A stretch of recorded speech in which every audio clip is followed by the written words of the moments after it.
Hello and welcome to another episode of War PodCaster. This is episode number 7. I am one of your hosts, Pete Quinnell, and I'm joined as ever by my illustrious co-host, Liam.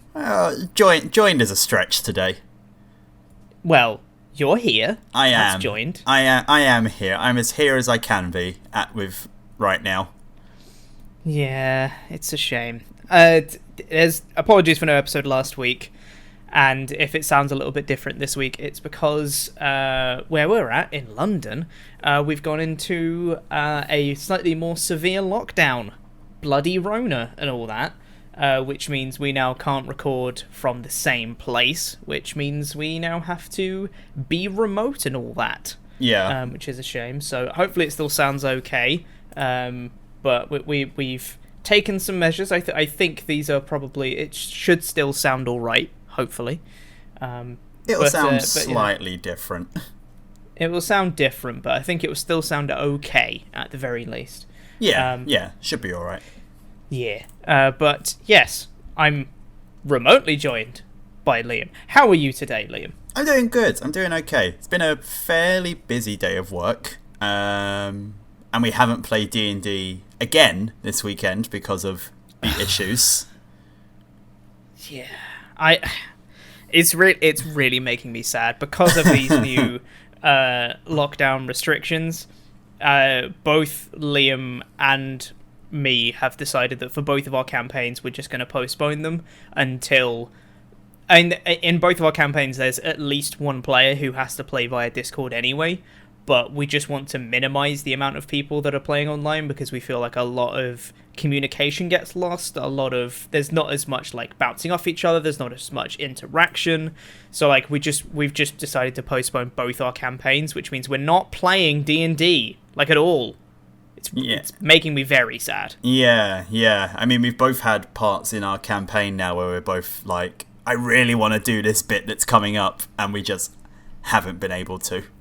Mm-hmm. Yeah, I've got something because I've actually recently completely rewritten my entire campaign, and the beginning of the new stuff that I want to do. It's probably going to be coming in the next couple of sessions, but that's pretty soon. I just want to do it. I can't do it. Well, we got to. We was going to because it was syncing up really well. Because you guys, we've mentioned it a couple of times in the podcast. In my campaign, you guys were coming up to Styx, like Hades domain, in my campaign, and it was gonna happen like slap bang on Halloween. And so everyone was like, "Oh yeah, we're gonna get like Halloween. Everyone's gonna be going through the like underworld, like zombies and everything." And now that's pooped it. It's pooped. Yeah, it's bloody Rona.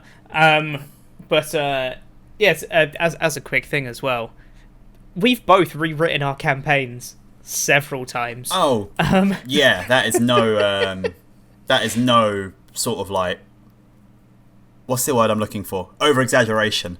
We have both messaged each other and been like, right, changed it all. It's just like, you need to stop, and then he'll do the same thing the next week. Oh, dude, literally, I don't know whether it's just because we've not been playing for a little while, because my campaign was postponed anyway, just because people weren't available for a little while, and now we've just postponed it indefinitely until most of us can get back together in the same building at least.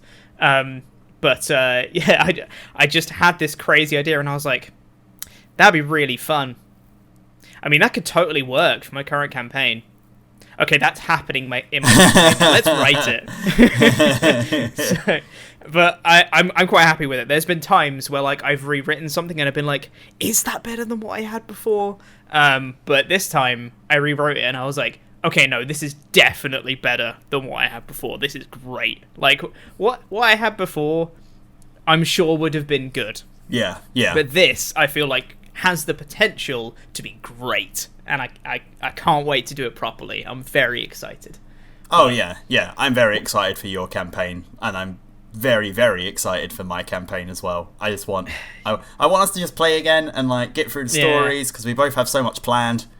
Yeah, so much. And not to mention, I've started planning, second campaign, which is now just getting pushed back further and further and further. Like, because it was going to be end my campaign, then we have our friend wanted to do a campaign after that, and then we'd maybe go on to my second campaign, which would be like, you know, I don't know how long our friend's campaign's going to be, but I started creating the world for my second campaign in January this year. So, like, it's already been 10 months since I started doing it. We're going to be playing D&D until we're, like, in our 40s to get all these campaigns done. Well, the good thing about the world I've been making is, though, we could do technically multiple campaigns in the same world, because it is massive. Yeah. I've made, like, a proper world. So, like, I'm not expecting it. I'm not expecting you to exhaust all the different corners of the globe in one campaign, because that would be mental. But yeah, I'm thoroughly excited for it. So that's really what we've been doing in D&D lately, which is not much, because we've not been playing. True. Which is a massive I did shame. have a good time making our character for the Deck of Many Backstories today, though. I had a good time making this character. That's good. Mine was quite quick, because it was just before we started recording. Oh yeah, mine was as well. But like I started it, and then I made one bit, and then I made another bit, and it all just really flowed quite nicely. And as I was just adding in extra bits, I was like, all right, well, how's this play a part in it? It plays a part in it like this, and it was very easy to do for me. Mm-hmm. Well, that's good. I've not really thought about a proper backstory for my character I've made later, but we'll get to that. I'll quickly go through some comments that we had from the previous episode 2 weeks ago. Have one here from Dyson Dishes, which is a great name, who was talking about the talking point we had about ripping characters from other media and just using them straight as D&D characters, who says, so on the subject of using TV characters to make a D&D character, I used Drew McIntyre to build my Blood Hunter Hexblade Warlock. To have an image of something to use as a reference has helped not only roleplay, but also helps the other players know what they're looking at. It's pretty fair, yeah. Yeah. Also, big shout to using Drew McIntyre and using a wrestler for it. I think me and you have spoke about it a few times, where the idea behind having it like a wrestler being your fighter or something. Like it's already in the game, like the grapple checks and everything. It's already in the game, but the idea of like grappling and being able to transition that into like a wrestling move as part of like a bonus action or something as being your attack is something that we've both spoke about a lot. Yeah, totally. I mean, and wrestlers are basically superheroes already. So, like, being able to just be like, oh yeah, how do you want to do this? I want to claymore this dude's head off his shoulders. Like, that's just already that. That's just writes itself. Yeah, like, that's totally cool. So yeah, thank you for that comment, Dyson Dishes. Got one here from Nona Lappin, who said, really enjoying the format of these podcasts. Perfect thing to listen to when working from home with a nice glass of Vimto squash. Because the cowment was squash. It was squash. I completely forgot it was squash. I won't lie. Completely forgot it was squash. It's been 2 weeks, man, in fairness. Yeah. But yeah, thank you very much, Nona, for that. Appreciate it. And yes, squash was the cowment. We'll have a different one for this episode, of course. I'm going to make it hard. It's your turn to pick as well for this one, so get thinking. Yeah. We'll do one last comment here. From Jesse Woodring, who said, the best thing about role-playing is being fluid and just rolling with the story, talking about covering for your mistakes as a DM, if you make them. If you happen to forget something crucial to the plot, there's always another way to work it in there if you try hard enough. And then speaking about our other talking point of ripping popular characters, some of my favourite characters I've played have been pieces of characters in books and movies. I'm not sure if you're familiar with the Drizzt series. I'm not. But there's a dwarf in there named Thibbledorf Puent. He called himself a Battle Rager. A Battle Rager dwarf is rad, which pretty much meant he put on full plate with spikes all over and would literally throw himself into battle and smash, stand, and squash his enemies. Long story short, I made his son, who wore the same armour with spiked maces and locked gauntlets. I had a blast diving headfirst into battle. That's great. Sounds good. I think, Battle Rage is the one that has spiked armour. And That's the one, yeah. Yeah, sort of does damage of spiked armour things. Sword Coast? Yeah, I think it's Sword Coast. Yeah, I think it's Sword Coast as well. Yeah. I might be forgetting, but yes, that sounds about right. But yeah, that totally legit. Like, yeah, it's not even ripping a popular character. You can just be like, I'm playing their son. There you go. Yeah, basically, yeah. Sorted.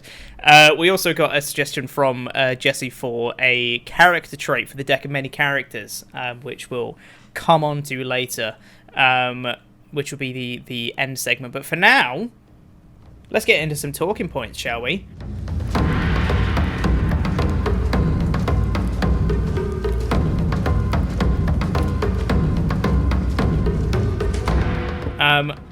Am I just rolling twice? Do you have a dice? No, I've got a dice.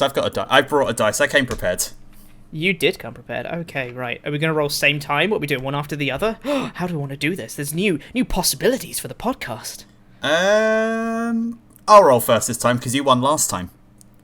That's true. Okay, yeah, we'll do it that way. Yeah, you roll. I got 16. 16. It's big. Okay, here we go.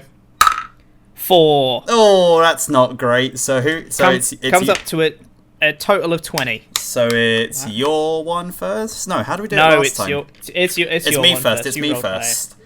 My topic for today is, and I don't know how much we can talk about it, but it's one that I do think about sometimes, not all the time, as it inherently comes without being in D&D, but there are some things that happen in D&D and I go, come on now.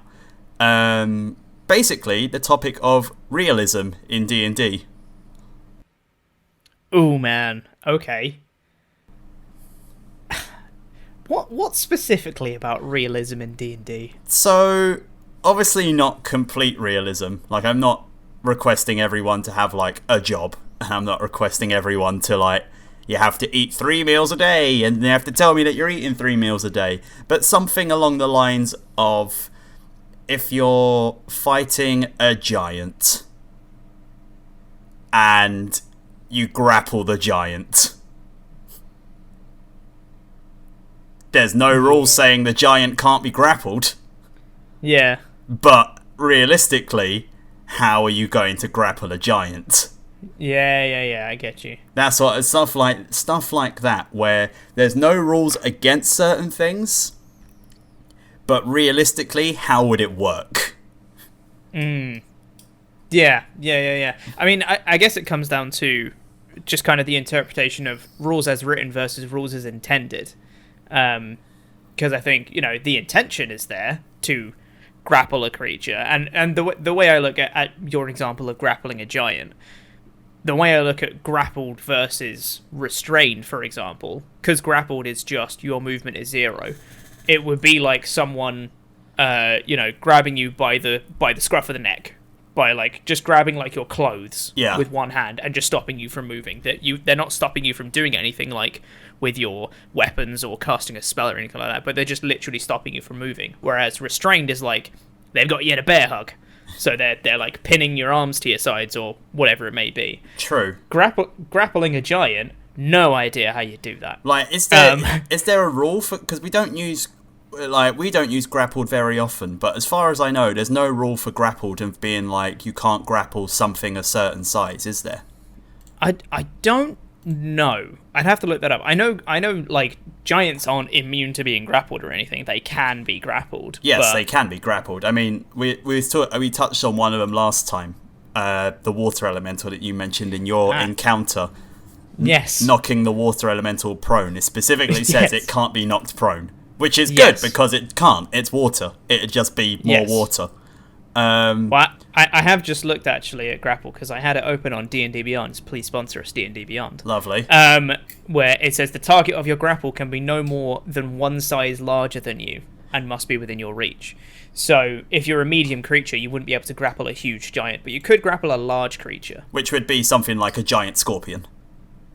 Yes. In which case I still wonder how a human would grapple a giant scorpion. Yes, I agree with that. Yes. Yeah. Giant may have been the extreme, but still, how would a human grapple a giant scorpion to stop it moving?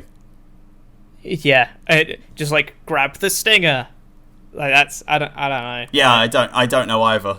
You'd have to think of something like that, but that's what I mean. Certain realism tropes in D&D where you think, like in your mind someone says something, you're like, could that work though? Like realistically, would that work? Yeah. I mean, it's really hard to say because, like we've spoken about on previous episodes, you don't want to stray too far down the realism side, because then you start getting into meals a day, you start getting into encumbrance and all that rubbish that we don't like.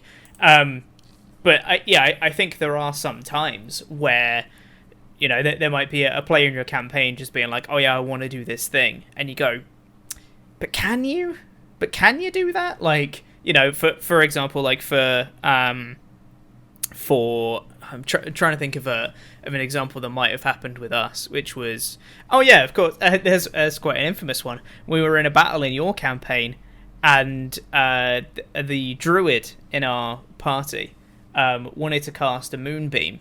Yeah. And you were like, well, you can't see them, because they'd seen where they were, then they'd got shunted out the way down some stairs, and the stairs had been blocked, so they couldn't see in. They're blind anyway, but, you know, in D&D terms, he has like a sense of energy around him with his druid power, so he can kind of sort of see. But then the person had moved since then, so they weren't in the same place, and you were like, hey, you can't cast Moonbeam on them. He was like, but I could see the energy where they're at, I could still see them. And you're like, well, you can't, because if you could see, like normally, then you would have no idea where they were. So you can't cast a Moonbeam on where they are, you'd have to cast it on where you last saw them. Yeah, absolutely. So it's like, it just, in our own, like, canon of how the character worked, it should have made sense for them to do that, but you're like, but you can't do that. Exactly, yeah, you just can't. Like, in our world, it should have, but it just can't. It also can't happen. Yeah, it's really hard to do, because you want to, like you said, you want to make it realistic, you want to make it immersive, and you want to make stuff make sense, and you don't want to have a situation where someone runs up to a dragon and just goes, "Cool, I'm gonna bear hug him." Yeah, yeah, exactly. Like, yeah. Are you sure about that? Yeah, it's really hard to. I think a big one of pinpoint that. It. A big one of that for me also comes down to a particular ability, evasion. Yeah. So certain stuff happens. How would you evade that? Mm-hmm. Like evasion. What's the rule of evasion? You can use it on. Evasion is you take half damage from a dex save if you fail it, and no damage if you succeed. Right. So a cave-in happens. Mm-hmm. And a cave-in matches probably a lot of requirements for a dex save, with a lot of stones and stuff crumbling around you. Yep. How do you evade a cave-in? I don't know. Without getting out. I also find it super weird when it's like, they cast a fireball centered on the monk. And it's like, okay, so the monk makes a dex save and succeeds, and it's like, okay, they take no damage. How? Yeah. The fireball went off where they're standing. Exactly. Yeah, exactly. Like, with that, it's a real case of, like, jumping through hoops and being like, okay, did they duck under the fire? That's not how fire works. Did they use their key energy to make a temporary shield around them? Why don't they do that all the time? There's a lot of hoops you have to jump through for certain things, but then certain things they do really well, like full damage and terminal velocity. There's a whole section for that. Yeah, like a whole bit for that. Like, if you fall a certain amount of distance, you take this damage. If you fall a certain more distance, you're just dead, because it's terminal. Yep. Yeah, literally. It's in the name. Yeah, like, certain bits they do. But then again, and then other bits, like, they're in the middle, like, going 5 days without a long rest. Could you go 5 days without sleeping? Oh, God, no. 5 days without sleeping. And only then would you be like, all right, now you might die. Yeah. Yeah. Like you said, it's really hard, because you want these characters to be over the top fantasy, like superhero like, and you don't want them to have to deal with the mundane of, sleeping. Yeah, yeah. Equally, they are characters in a world where most of the people in it are going to be realistic, like people. So you want them to kind of follow the same rules as everyone else that you've made in your world. But I think that there needs to be exceptions to do it. And stuff like Monk's punches being magical, right? You can skin that with ki, that's fine. But when it comes to punching a ghost, it's like, how are you doing that? Pretty much. Like, you are just punching nothing. You are punching a transparent bit of air. How are you punching an air elemental? How does anything hit an air elemental? Yeah, it's made of air. Do air elementals take more damage from fire? I don't believe so. I don't think they do, no. But that's science as well, and we come back to realism. Science, bitch! Well, a large amount of oxygen causes fire to expand. Yeah, it's literally its fuel. Exactly. So, you could go into this so far of being like stuff that isn't and is realistic about D&D, but then you start to think to yourself, I'm talking about how realistic it is to grapple a dragon. Yeah, yeah. I will never apply this to real life. Yeah, it always baffles me as well. Speaking about elementals, that it's like when you have a fire elemental, whenever they move through like however much it is, there's like a huge amount of water. Anytime they move through it, they take 1 point of cold damage. It's like, what? Yeah. They're made of fire. Like, surely if they move through water, they would die. Yeah, it just goes out. Yeah, it just goes out.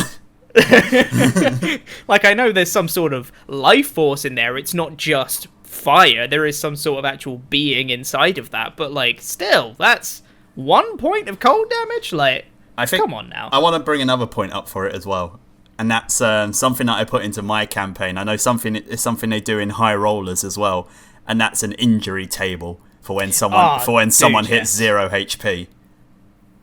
Yes. It's something that's actually very closely linked to that was I've been trying to catch up with Critical Role Campaign 1. Because I'm up to date with Campaign 2, but I only started watching it. I watched Campaign 2 first. So now I've been going back and trying to catch up with Campaign 1 as well. And there's one bit that I've done, mild spoilers? No, I'm not going to say who it is or anything. So no spoilers, don't worry. Spoiler free.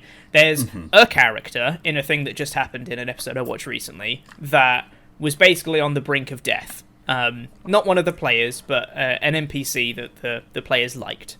Was pretty much on the brink of death, and the cleric went up and used heal on them, and they obviously restored their 70 HP that heal does, and he was still messed up for like a few days afterwards. He was like, I need rest after this. Like, he could barely walk, and it's like, realistically, he shouldn't. He's just taken 70 hit points of healing. He should be fine now. Yeah. But with, kind of similar to your like injury table, getting that close to death is probably going to mess you up. Absolutely. I think stuff as well. I think you have to, like, it comes time to, you have to think about healing in the way of, is healing like, I was about to say, is healing like magic? It is. Is healing like magic in the way that it will just put your bones back together?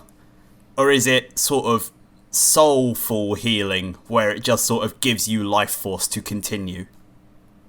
Yeah, that's fair. Like, does it close up your wounds? Do you literally watch it just like, and you're fine, your wound is done? Or is it just like, you've still got a wound there, but it stops the flow of blood? Yeah. Like you're able to get back on your feet, kind of thing. Yeah, that's a really interesting point. That feels like a talking point in and of itself. Exactly, because in my head, if we're going back to the giants again, because they're so easy to apply it to, big thing goes brr. You have a Stormlord. He's massive, and like he smashes you with a club, and you get knocked down to 0 HP. You're telling me healing word is enough to make that all okay? Like someone just saying up is fine, and like you'll be up and no problem, when you just got like pulverized by like a 20-foot log. Yeah, I mean, HP in and of itself doesn't really make sense.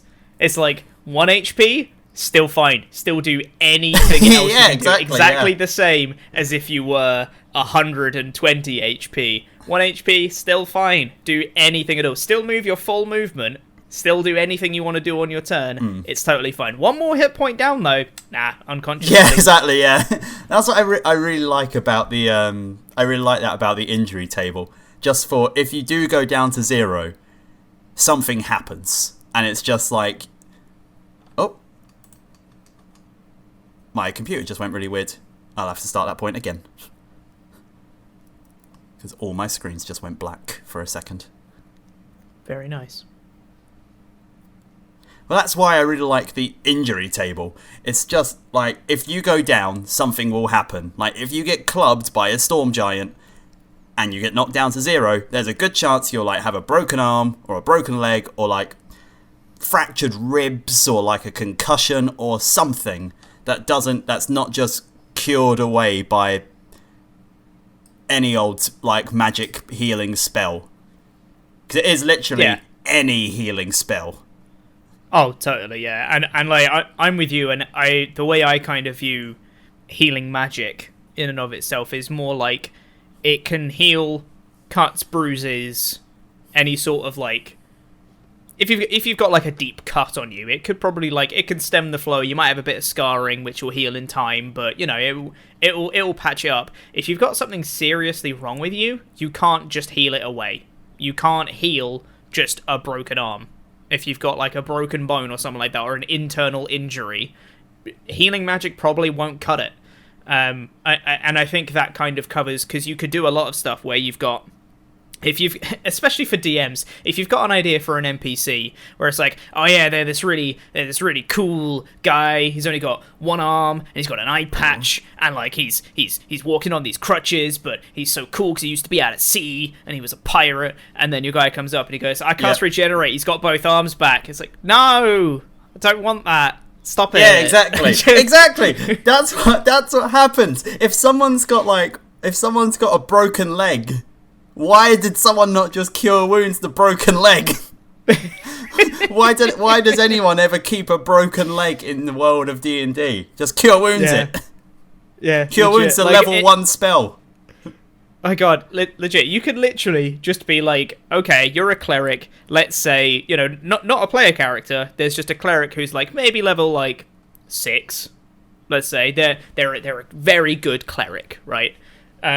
They could literally just spend all their spell slots per day just being like, cure wounds, cure wounds, cure wounds on everyone. Yeah. And then just be like, okay, I've healed everyone up. Oh, you're dealing with shock from some sort of traumatic event that just happened. It's fine. Cure wounds. You're fine. Yeah. Don't worry about it. The most efficient hospital system ever. Like, you know, talk about free healthcare.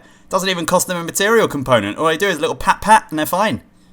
Mate, healer's kit only costs an action. Oh, 6 right. seconds, Why does no one use a healer's kit? See, those are the suspensions of disbelief. You have to be like, all right, now I have to just sort of.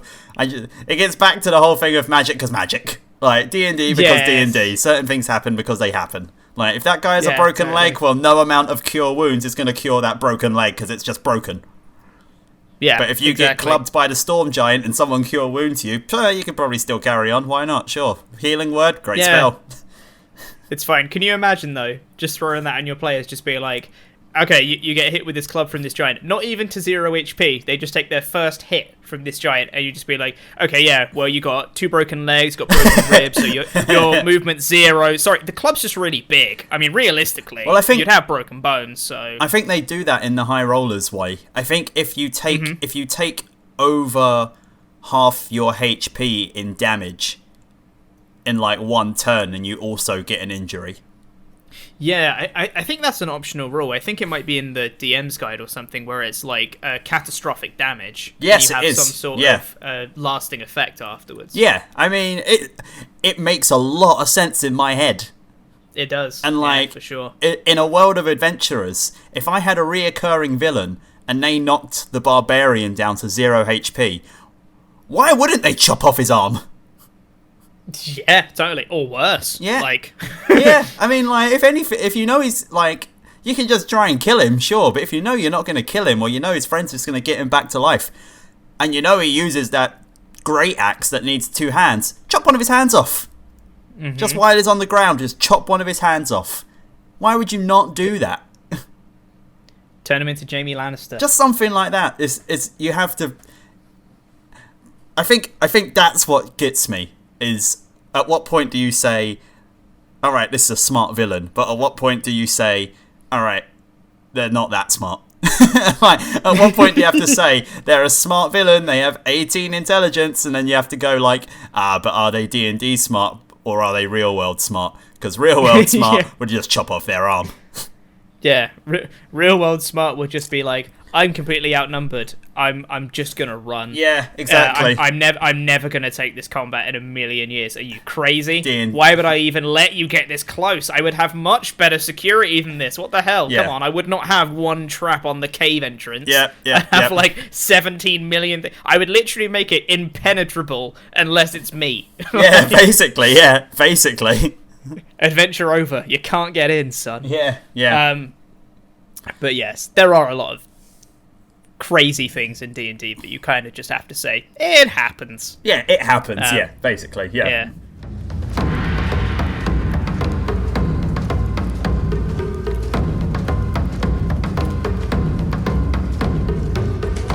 I think we'll move over to my one. So mine is somewhat similar to that, actually. Well, not similar, but a conversation around that could be included in one of these.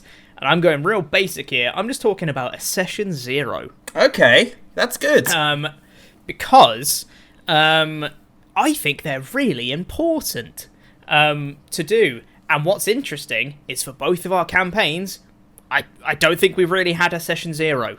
I had a very, very basic kind of thing with you guys in my campaign, but it was separate. I believe I had 3 separate session 0s for my campaign, which was more just like, here's some info about the world, and that was about it. That was all I did for my session 0. And for your one, I don't really think we had one at all, unless I'm misremembering. For my one, we had one. We had one, but it wasn't like crazy in depth, because it was the first time any of us had done a session 0, and it was the first time one of us was really putting their all into being a DM, like really going for it, and like making a bunch of stuff, and like wanted the whole world to feel like it was like a contained thing. And my session 0 just mainly involved telling you guys about the land that you're on, and then you guys discussing sort of what characters you guys were going to play. And even then, you guys were just like, all right, well, I want to play a barbarian, and I want to play a rogue. And then I was like, okay, well, just let me know if you guys are going to have magic, because if you have magic, then it comes from one of the god's power source, so you need to pick a god. And then you guys picked that in the call, and that was pretty much it. Oh, and you rolled stats in call as well, because that's always fun to do in call. Yeah. But that was it.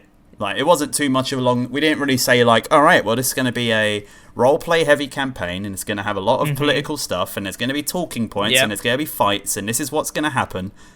Yeah. So, yeah, it's really interesting, because for my one as well, the reason I had 3 separate ones was because I had one originally with you and another player, and I just kind of explained the world to you two. Just said, here are some things that you guys would know about the world.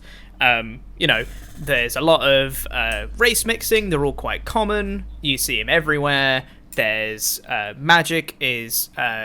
it's kind of like a running theme in my campaign, is that magic is quite exclusive. You can only really pay for it. There's a lot of wizards, but they're quite rich because you it's looked down upon if you get magic from any other source that's not taught.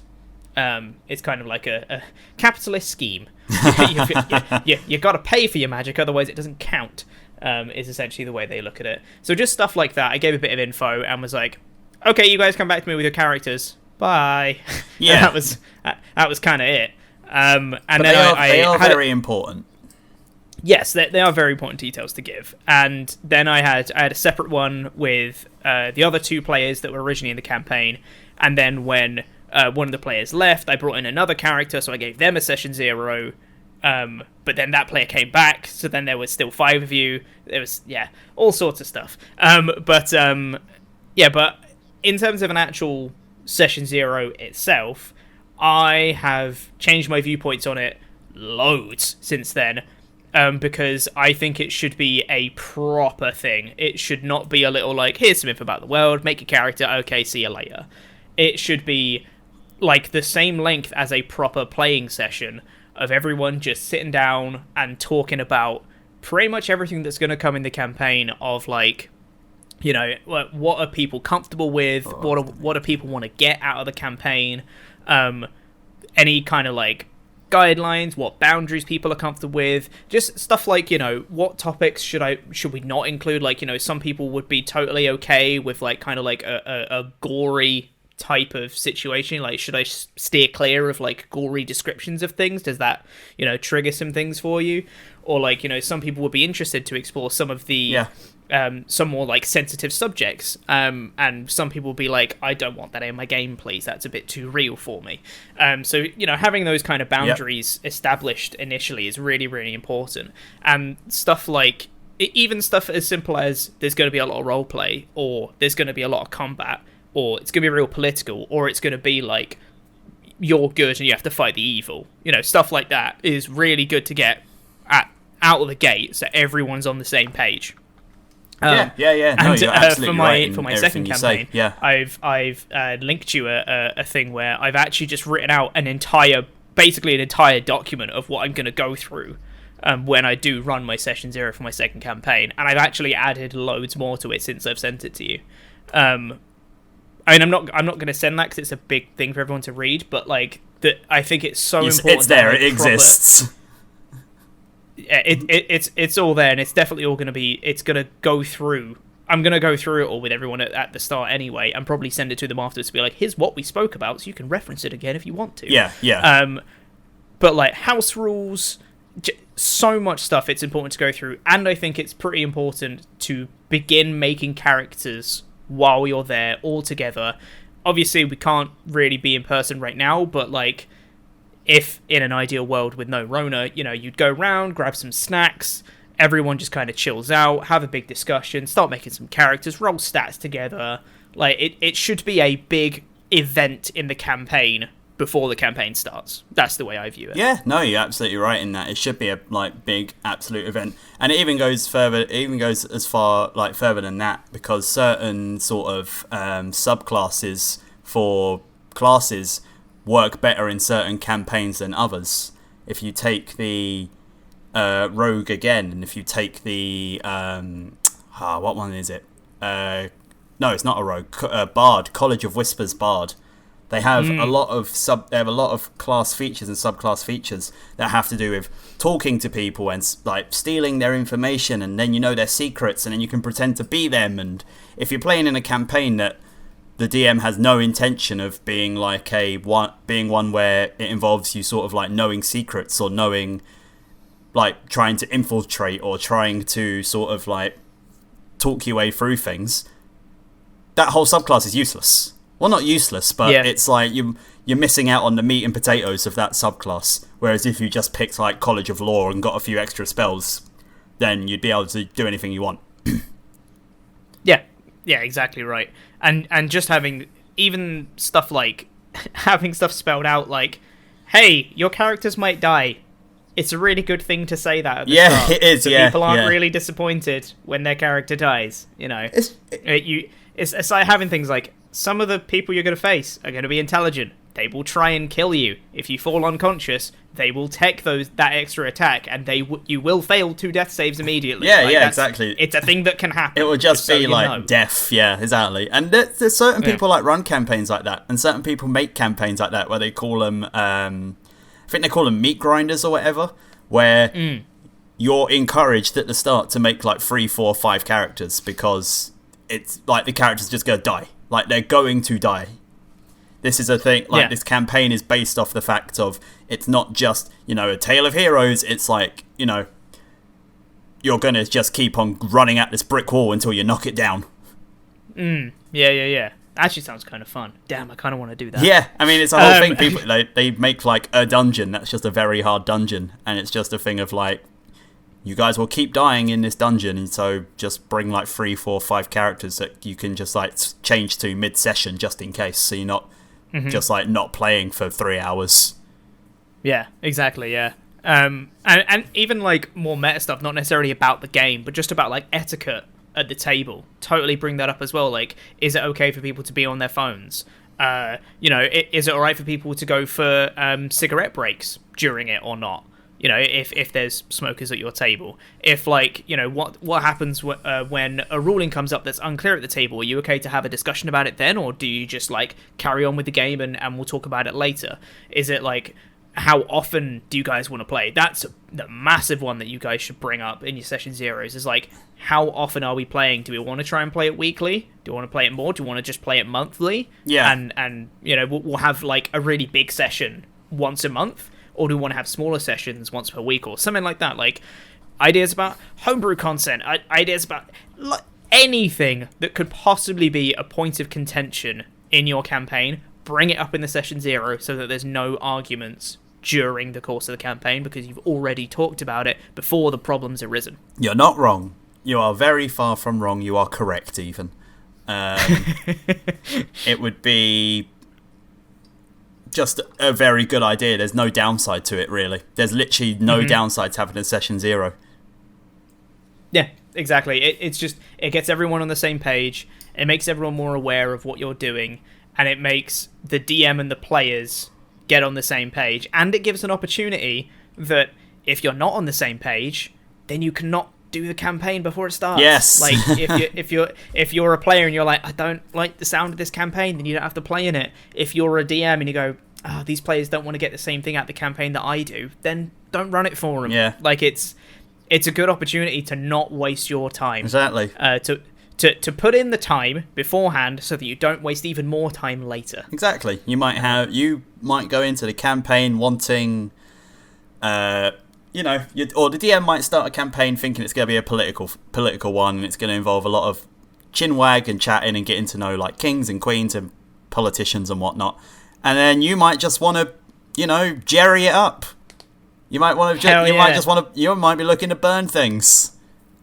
And you're gonna keep trying to start those fires, and you're not gonna be able to, Jerry, because everyone's at King's Landing having a chat. Yeah, exactly. Or they're at King's Landing too, and they're like, "I want to start a fire." It's like, you're in the throne room. You can't do that. Yeah, exactly. Yeah, what are you gonna set fire to? Not now, Jerry. Myself. Even something that seems really basic, like, we will roll for stats. Like, that is not something that's a given. Like, for me, that's pretty much a given in our like friend group. We know we roll for stats, but bring it up anyway, just in case someone's like, oh, I really wanted to try point by this time or whatever. Just anything at all that you think could possibly be a point of contention. Like, if there's any sort of homebrew rulings that you want to do, bring them up then, because then later on, mid-campaign, when you go, oh, by the way, I've been using this homebrew rule for this, and you go, well, why didn't you say that at the start? Yeah. I would have done that ages ago, or, whatever it may be. Any sort of nerfs and buffs and all sorts of things that you could go through with homebrew tweaking and all that stuff. Speaking of, by the way, just as a completely quick aside, something that I will be introducing probably in my second campaign is changing how critical hits work. Ooh, fun. I know. I'm going to do the alternate rule. So instead of doubling the dice, which is what we do currently, we do just roll your damage dice as normal, and then you just add the maximum total of your damage dice. So, for example, with a Great Axe, you roll a d12. And you've plus already 12. dealt... you just add 12 on top of it. Nice. And I've been doing the maths for it, and man... nothing's worse when you score a crit. Roll and a you 1. go, oh, crit, 1. Yeah. Because, like, it doesn't increase the maximum amount of damage you can do. All it does is just bring the floor up, so that it just means that you're guaranteed to have a really big hit, more than you could possibly manage on a normal hit. It's just better. it's just a big hit, which is what a crit should be. Even if you roll a 1 on your damage dice, you're still doing more than you possibly could before. Yeah, it's true. It's just better. So stuff like that would be really good to bring up in a session 0, so that you don't have a point of contention when someone first scores a crit. That's true. Yeah. But then, I mean, we've changed up some things in my campaign as you've gone along as well. Like, Totally. We didn't start by rolling HP. We changed that retroactively, like after level 5. It was just like, hey, let's roll for HP. That'd be fun. And you all said like, yeah, sure. And now some of you have ended up with more HP than average, and some of you haven't. And that's just how it goes.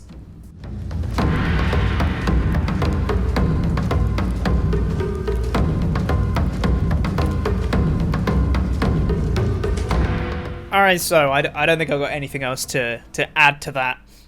So now, let's get on to the final recurring segment in the podcast, Deck of Many Characters, which is a segment that we like to do on this show, where we create a character before the episode. We present the details of that character to our co-host, who then has exactly 1 minute to try and come up with a suitable backstory for that character and how they would roleplay them. And as an extra challenge, we're taking your suggestions for little character traits that our characters have to have. We had one suggestion from the previous episode from the YouTube comments, which was from Jesse Woodring that I alluded to earlier, who said, for your character backgrounds, you should include an item that is used for something other than its intended purpose, like using herbs and spices for modifying attacks, like throwing pepper into someone's eyes, or putting salt in wounds. Oh, okay. Oh, all right. Yeah, Okay. It's really, really difficult. Okay. But we can try our best. We will try our best for that one. All right. Yep. Absolutely. I have an idea. Okay, right. So for this one, then let's roll it out to see who's gonna go first here. Me first, because I lost the roll again. Last time. Yeah, do it. 15. I've had 16 and 15 today. I know I had 4 at the beginning, and oh, what did you say you got? I got 15. So did I. Oh, let's go again then. Go again. 13. 17. Oh, balls. Balls. It's your boy. All right. Okay, so that means I'm describing to you first, I believe. Yep. All right, let me get my notes up. I'm going to get a timer up here, so I can time you properly. So, are you ready for some details? Hold on. I need to... God, I'm trying to delete all these notes. There we go. Alright, I'm ready to go. Okay. Your name is Brixif. Brixif. Yes. Yep. You are a deep gnome. Deep gnome. You are a fighter. Fighter. You are an arcane archer. Arcane. Oh, okay. Arcane archer. Yep. With the archery fighting style, of course. Yep. You. Oh my god! I wrote down the things. I'm not even looking at them. Your background is criminal spy. Okay. And your stats. You have very good dex, strength, and charisma. Good dex, strength, and charisma. Okay. You have average intelligence and wisdom. Okay. And you have below average constitution. Low con. Okay. I believe that's everything, unless you want any other bits. What skills do I have proficiency in? This might change something. You have Arcana. Mm-hmm. Deception. Yeah. And you have and stealth. Okay. And you have advantage on stealth rolls to hide in rocky terrain. Thanks, deep gnomes. Bollocks. Okay. Arcana, deception, stealth, balls. I was really hoping for performance. Okay. Right. You ready? Sure. Yeah. As ready as I'm gonna be. Let's go. Time now. Cool. So Brixif, the deep gnome, he used to work as a miner in a sort of like mining town with the other deep gnomes. However, he stumbled into sort of like a a sort of like a mine that was full of like caustic supplies, like sort of like acids and like a pit of like different poisons and everything. He decided to keep this for himself and got to working with the mafia sort of in this way. He began sort of like dealing this stuff and like providing it to others and sort of using it to further the mafia's influence over this mining town. However, eventually they made him sick himself, and he had to, and that's what provides to his low con, because he actually has this sort of like now this like raspy cough and disease as such. Balls, and then so as such he's doing the best he can to fight back against them and has to pick up archery as a way of taking them on because he can't get up close because it's the whatever it is. Time is up. What is it? What am I thinking? His cardiovascular system can't keep up. And also he has a special item that he uses in a special way. The special item in a special way. I don't know. It's so hard. Yeah, I don't know. I was gonna think he was like, my original plan to keep it going was his pickaxe becomes a bow, so he like ties a string around both sides, like both ends of the pickaxe, and that's his bow. Oh, that's hilarious! That's amazing. That was gonna be my idea for it. The way I was hoping for performance was because I was gonna say he played the violin and use that as a bow and arrow. Oh god, that's amazing! That's so cool. Yeah. Yeah, no, that's still really cool though. I really like how you implemented, because at first I was like, okay, miner, sure, and then you're like, okay, mafia. I was like, okay, criminal spy, Yeah. and then you had the caustic acid stuff, and I was like, ooh, low con, I like it. Yeah. No, there was some really cool aspects to that to try and fit everything in. It's just really difficult to try and implement an item, and I'm almost certainly not gonna do it. Yeah, the item thing was tough. Try. My only idea was pickaxe into bow and arrow. That was all I could. That was all I could think of. That was the be all and end all for you, was it? Yeah, that was it. My mind just latched onto that idea, and anything else just was buggered out the window. Okay, right, my turn. Hit me with it. Alrighty, let's get my. Have you got a timer as well? Then you can time. I will get the timer up as well. Let's get your character up, shall we? Okay. I'm ready for this. I'm quite pleased with this character. I don't know how you're going to do the challenge with it, but that's up to you, not me. I will try. You are a Leonin. A Leon? Oh, Christ. You are a Leonin. I really like Leonins. I know. I love them so much. You are a Leonin. Your name is... where's it gone? Your name is Ephraim. Ephraim. You are a paladin. Okay. Your oath is a oath of vengeance. Oh boy. Okay. And you have a feat as well. Okay. Your feat is inspiring leader. Okay. Inspiring leader. You have your stats. Yep. You have very good strength, con, and charisma.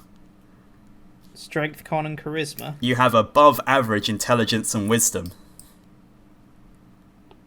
And you have the most. Sorry, what was it? Above average what? Above average intelligence, wisdom.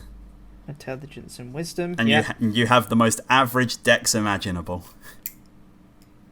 Average dex. Okay. Your background is you're a noble. Right. You're proficient in dragon chess. In case you needed that. In case you needed to figure out a different way to use that. Okay. And the language you know Celestial. God, I'm not going to use all of this. No. But this is a lot of it just goes into the actual backstory of the character. Okay. Right. Okay. Is there anything else you want to know? Give me some skill proficiencies as well. Athletics, history, yeah, insight, yeah, persuasion, okay, and deception. Man, definitely not going to use any of this. That's fine. Okay. Let me get the timer up. I believe I'm ready. Let me get the stopwatch timer. 1 minute. Are you ready? I'll count you down. 3, 2, 1, go. Okay, Ephraim the Leonin is actually a prince of, or I should say, a former prince of a kingdom. But due to unfortunate circumstances, he was actually framed for the unfortunate murder of his parents. Sure, we'll go with that. And he was exiled from the kingdom that he used to call his home.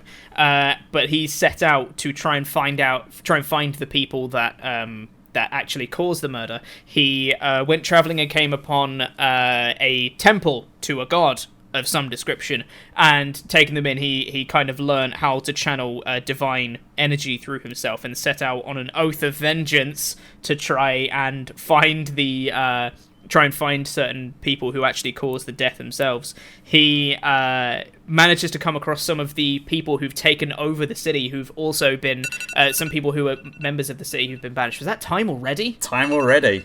Man, I had loads more to say. That's unfortunate. Time already. That was 1 minute.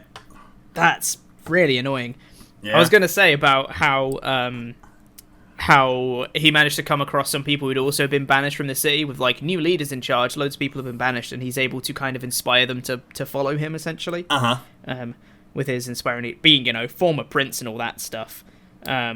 And I already had the item as well. What was the item going to be? Because I was literally going to have one of the dragon chess pieces, and it was literally going to be essentially like a calling card of his. With he'd kill someone, and he'd grab the king piece of the dragon chess, and he'd literally like imprint it on people's heads. And that was his thing. Like after he killed him, he just imprint it in the head, or like maybe like stab it through the head or something like that, and just kind of leave his mark on them and just be like, "I was here, bastards." That's cool. Yeah, you're not far off the actual backstory of the character. Well, that's good. All right, what did you have in mind? I actually wrote a backstory this time. I don't do it often, but I wrote one this time. Ephraim is from a kingdom of Leonins, who have bordered their lands to a kingdom of Asemirs. Okay. When his father passed away from age after a lengthy reign, he was next in line for the throne. However, his younger twin brother formed a pact with a group of fallen Asemirs from the neighbouring kingdom, not only to coup the crown from underneath him, but to drive Leonin inhabitants out of their land in favour of allowing the Asemir more influence of their kingdom in promise of more power and influence with celestial beings. Cast out and in shame, Ephraim awakens on the shore of a modest village, bruised and battered after fleeing the kingdom, before being tended to by a local farm family. Here, he swore revenge against his twin brother, and to take back not only his rightful place on the throne, but to show the world that nobody crosses a true king or a true lion. That's really cool. Yeah. And then my thought process was his oath of vengeance. Like, he keeps the oath of vengeance, and then as he carries on, he meets as the world goes on, he meets inhabitants of sort of the of his old kingdom that were cast out, and eventually his oath of vengeance turns into an oath of redemption. Oh, that's cool. Yeah, that's really cool. So his drive stops being like, I want to kill my brother, and it starts being, I want to get my land back for my people. Yeah, that's really good. And he becomes an inspiring leader. Exactly. And then my dragon. and also he plays dragon chess. Well, my dragon's chess thing was, I was thinking like, whenever like he's sort of like a playmaker, like a plan maker, and like whenever he's making a plan, he uses the dragon chess to like illustrate his plan. Oh, that's fun. So like the dragon chessboard and the dragon chess pieces are like his battle map. That's really fun. Man, that's a cool character. That is a cool character, right? Do you know where that started from? I was like, I'm going to make a Leonin character. And I was like, what if I just made Lion King? And then I just changed a bunch of stuff. I was like, what if I made Lion King? And I just changed a bunch of it. Yeah. I mean, it's Lion King, but he plays dragon chess. Well, That's it was what Lion is. King, but then I was thinking, like, all right, well, what if, like, Mufasa died, and what if, like, Scar was, like, actually Simba's brother, and then, you know, what if Scar actually just won, and, like, the hyenas weren't, like, just, you know, evil, they were just a different bunch of people. Yeah. Oh, that's... And then, and then I was like, oh, and then he finds some more people in the farmer's village. He's found Timon and Pumbaa. And then Rafiki comes along and reminds him that he must return. Yeah, exactly. Stuff like that. I was just like, I made Lion King, but I made it cool. Yeah. That's really cool. Hey, man. Ripping popular characters and making them D&D characters. Oh, it's yeah, totally man. legit. Totally works. I don't think anyone would have figured that was Lion King if I didn't tell them, but it was definitely a Lion King focused in my mind. That's very, very cool. Right, I think that's going to do it for this episode, which means it's time, Liam, we need a comment. Have you been thinking of one? I have been thinking of one. I've made it a bit... I'm going to make it a bit difficult today. I think the old cowmenters have had it a bit easy. Okay. So they've had cow, they had herbs and spices, they had squash. Yeah. This time, they have to put in the word soldier. Soldier? Soldier. Okay. You have to work. Right, You have to work soldier into your comment. Okay, That's yeah. because I have a little Soldier 76 figurine on my desk. Oh, very nice. I was literally just about to say a Soldier 76 line, and then my brain just forgot all of them.